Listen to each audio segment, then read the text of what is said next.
Hello and welcome. Today we're going to talk about a topic that has been in a lot of real estate investors' mind, which is about how the market has been impacted as far as real estate investing is concerned from the pandemic or COVID-19. So now we talk about real estate investing is a little different than what you would think as a regular real estate. Regular real estate is where you have a listing agent listing a house, selling it, putting it on the market for the MLS. That's one part of real estate. And we're not going to talk about that. We're talking actually about real estate investing. Okay, so as that is affected about wholesaling, buy and hold, fix and flip properties, and so forth. So one of the things that has happened, so we're looking at the silver lining here in what has happened. One of the things that has happened over the last few months because of the social distancing, because of people having to work from home, and is the virtual. The virtual aspects of real estate has been becoming more prominent. Virtual way of doing business in general has been a lot more prominent. So with that said, the virtual aspect of the business has been really on the up and up. Okay. The other thing is because of no choice about conducting businesses virtual, people working from home and not being able to go there, connect with people, and the social distancing aspect, people are more accepting of doing business this way.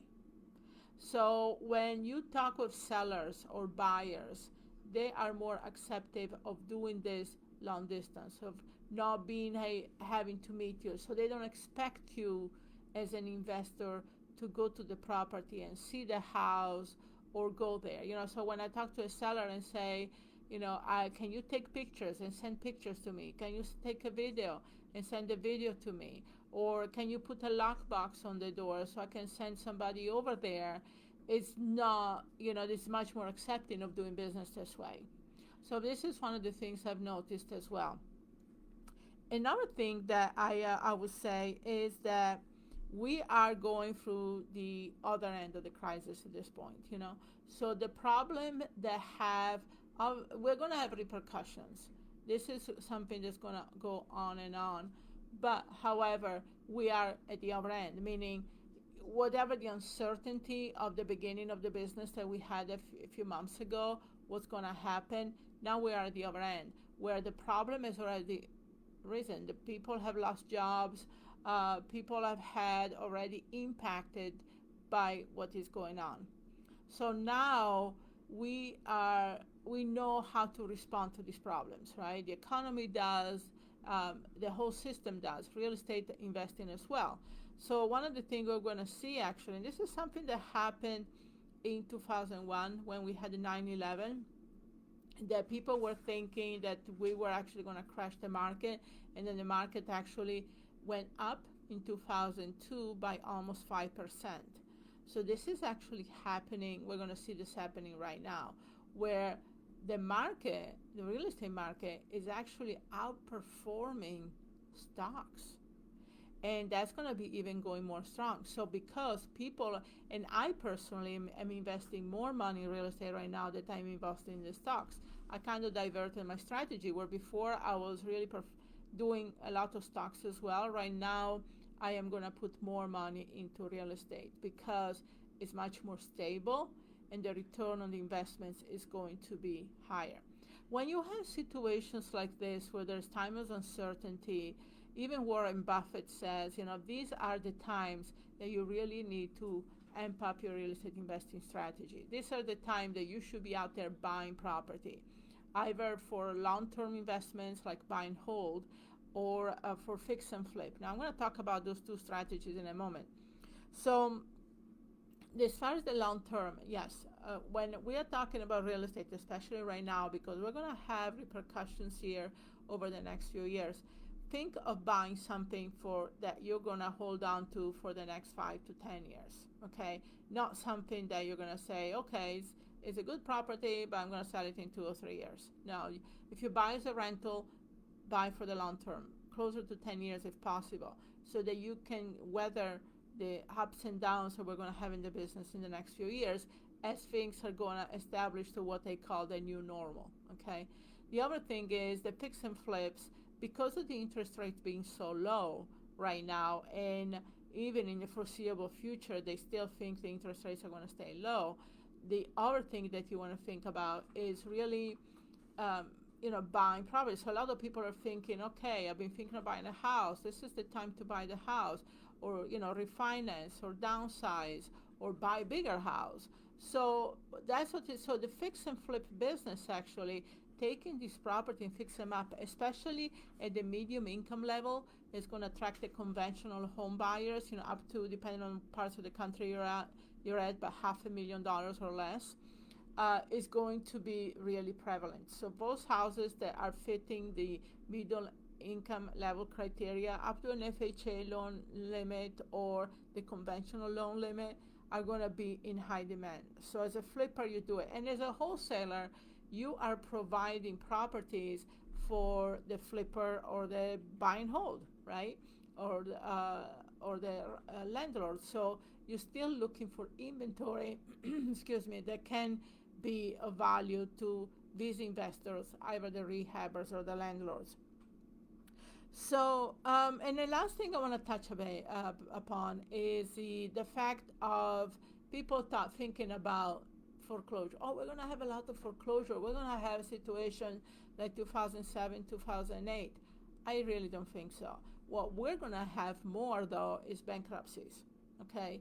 I think that the banks this time around have been much better at working with people as far as making sure that they do, forbearance agreement, or give a break to people on their mortgage payments, or work out some type of way not to foreclose on people that had the need.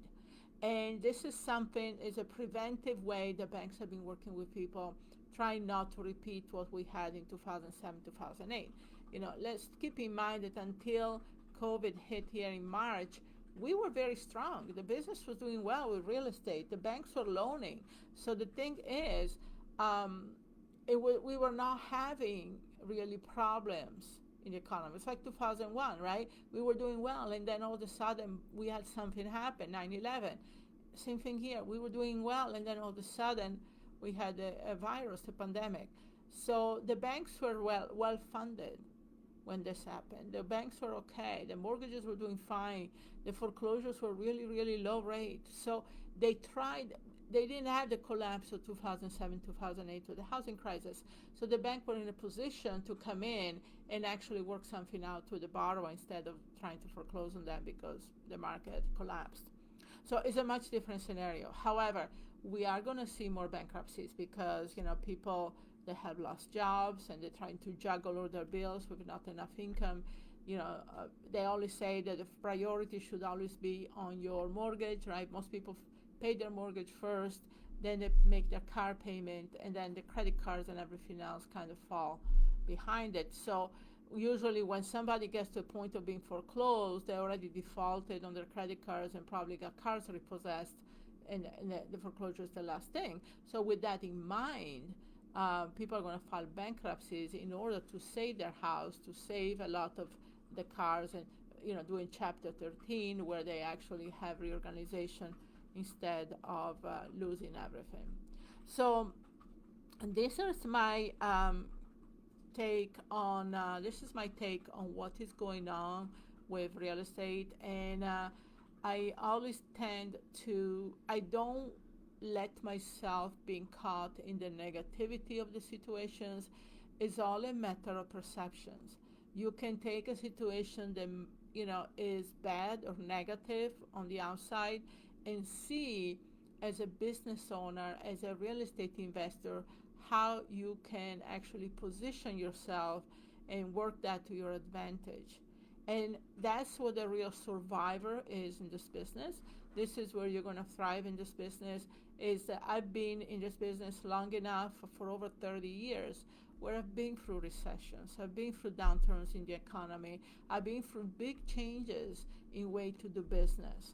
And so I am very much used to having to change the way I approach business. I have a placemat on my table in the morning, and it says that, and I read this every day, when the wind changes, you adjust your sails. And this is what we're doing right now. The environment in the real estate has changed. We just have to adjust your sails. You're not going to quit the business. This is the right time to be in the business. This is the time that you should position yourself and flourish, because the weak are going to drop out. The people that don't have the skills and the right mindset are going to drop out. And the people that stay in this business and position and understand really what's going on out there are the ones that are going to really benefit and flourish.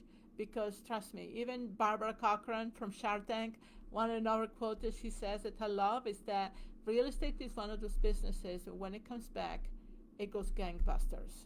And this is what it is. And real estate has not gone bad over the last few months, but it's getting better and better. Like I said, it's even overtaking the real estate, the stock market, and this is where things are happening here. So just adjust your sails. Don't give up the race. Real estate is really strong. You just have to see what opportunities in the market you can create for yourself. So hopefully this was helpful. This was my take on it. Don't forget to check our website and for more information and training and different things. We have free ebooks that you can download as well, as far as giving you 7 steps on really getting your business going. And I love to bring this information to you. Take care.